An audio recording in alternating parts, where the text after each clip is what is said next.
Nakakasabay pa ba tayo? Medyo nakagano na yung mga face natin. Okay pa ba tayo?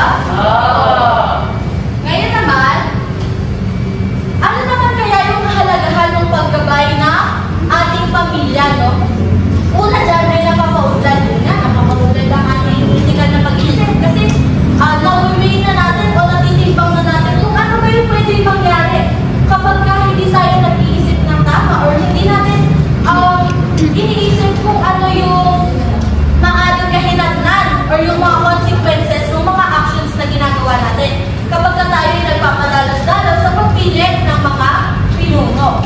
At susunod ay natututo tayo maging matalino at maingat sa mga desisyon natin ginagawa.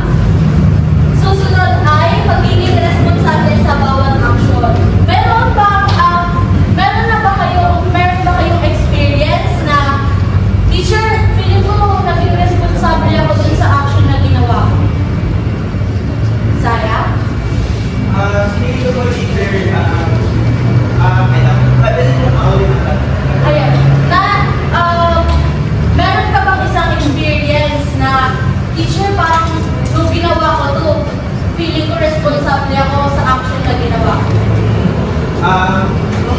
Nung grade 3 ko, meron po akong experience na parang makakalaso ko, nagkakaroon ko sila, then kung ano kung ginagawa na sa isang classroom, then hindi naman po sa nagsumbong ako sa teacher, pero parang pinasabihan ko lang po sila, and binigyan ko po sila ng information kung ano po ba dapat talaga gawin sa loob ng classroom. Paano naging responsable ko, kasi kahit ganun po yung nagawa ko na kahit maliit po, ay ipapakagin ko yung kalang po yung kailangan ng gawin na tama at hindi iwasan yung mga nagawa.